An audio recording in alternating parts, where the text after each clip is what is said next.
As disciples of Jesus, we follow after Jesus. We listen to his words, and he records his truth onto our heart daily. We have constant revelation from him. Following Jesus is not about becoming Jewish. It is not about keeping 10 commandments.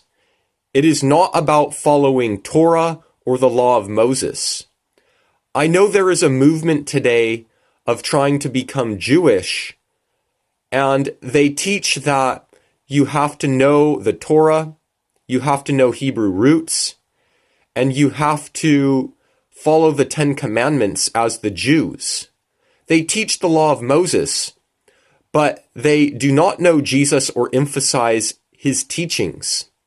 Jesus did not come teaching the law of Moses, but he came proclaiming the kingdom of heaven, the kingdom of God. I want to read to you what Jesus did say about his law and his truth, which many people take out of context and they make it all about becoming Jewish. But I want to read to you what Jesus really said in Matthew chapter 5 about his truth. I'm starting in verse 17. Jesus said, "Do not think that I came to destroy the law or the prophets. I did not come to destroy, but to fulfill." Let's read what Jesus meant by saying he didn't come to destroy, but to fulfill. Because some people say he didn't come to abolish, or fulfill means that you have to keep every single one of the laws of the law of Moses. You have to keep Torah. But let's see what Jesus really said. "For assuredly I say to you, till heaven and earth pass away, one jot or one tittle will by no means pass from the law till all is fulfilled.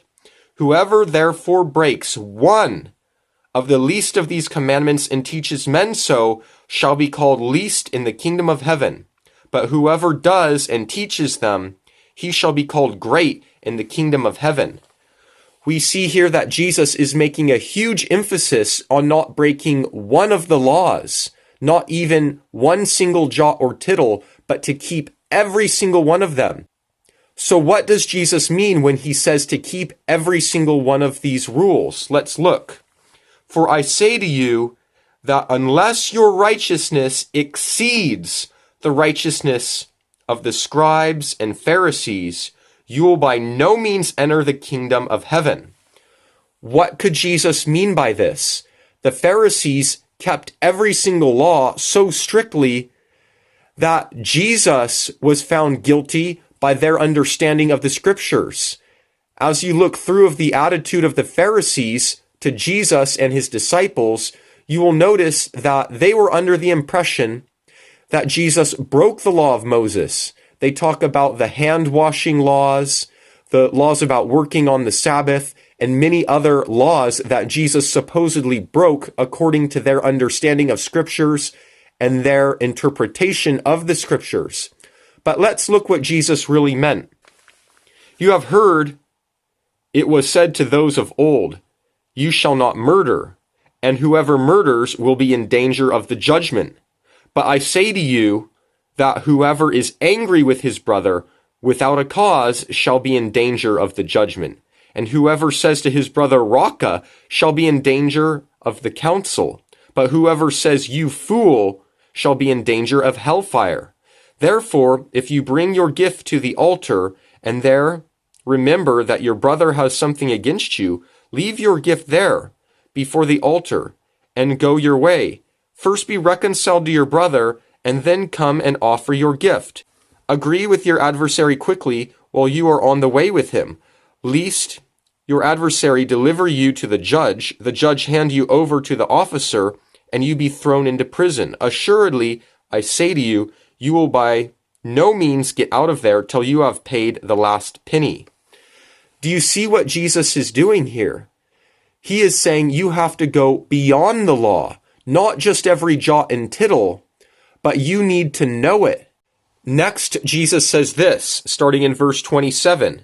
"You have heard that it was said to those of old, 'You shall not commit adultery.' But I say to you that whoever looks at a woman to lust for her has already committed adultery with her in his heart. If your right eye causes you to sin, pluck it out and cast it from you. For it is more profitable for you that one of your members perish than for your whole body to be cast into hell. And if your right hand causes you to sin, cut it off and cast it from you. It is more profitable for you that one of your members perish than for your whole body to be cast into hell. Jesus is not saying here that you need to follow every jot and tittle as the scribes and Pharisees and lawyers. He is saying you need to exceed their righteousness. If you want to keep his commandments, if you want to know him, you need to know his heart. Don't just keep the Torah, but know where Jesus' heart is. Know the truth. Jesus has come to preach the kingdom of God, that his law may be recorded on your heart, that you may enter his kingdom. The scribes and the Pharisees kept the Torah. They kept the jots and the tittles, and they still did not enter the kingdom of God. Your righteousness needs to exceed that of the scribes and Pharisees. If you try to become like them, keeping 10 commandments, keeping Torah, keeping the law of Moses, even every jot and tittle, still you will not enter the kingdom of God. You need the law of Jesus, his truth recorded on your heart. Jesus went beyond the law. Jesus didn't just say that you are justified by keeping the law, and if you do not commit adultery, you're right with God. He went beyond that to say, if you even lust after a woman, you have committed adultery with her in your heart. He got to the very heart and meaning of the law. That is what Jesus meant by saying he did not come to abolish or destroy the law, but to fulfill it. Jesus fulfilled the law and the prophets, and the words of the prophets are still being fulfilled today. If you want everlasting life, you need to get to know the truth of Jesus. You need to be born again and enter into his kingdom. You will by no means enter the kingdom of God by becoming Jewish, keeping Torah, knowing the law and the prophets, following the law of Moses. The way you will enter is by receiving Jesus as your Lord, your Master, your King, having revelation from him, and having his law recorded on your heart. Do you really want to know Jesus? Do you want to follow after him? Or do you believe the liars that say, in order to enter the kingdom of God, you have to become Jewish, you have to keep Torah, you have to keep the 10 commandments? Who do you believe? Do you believe Jesus? Or do you believe the lawyers? May the grace of Jesus be with you.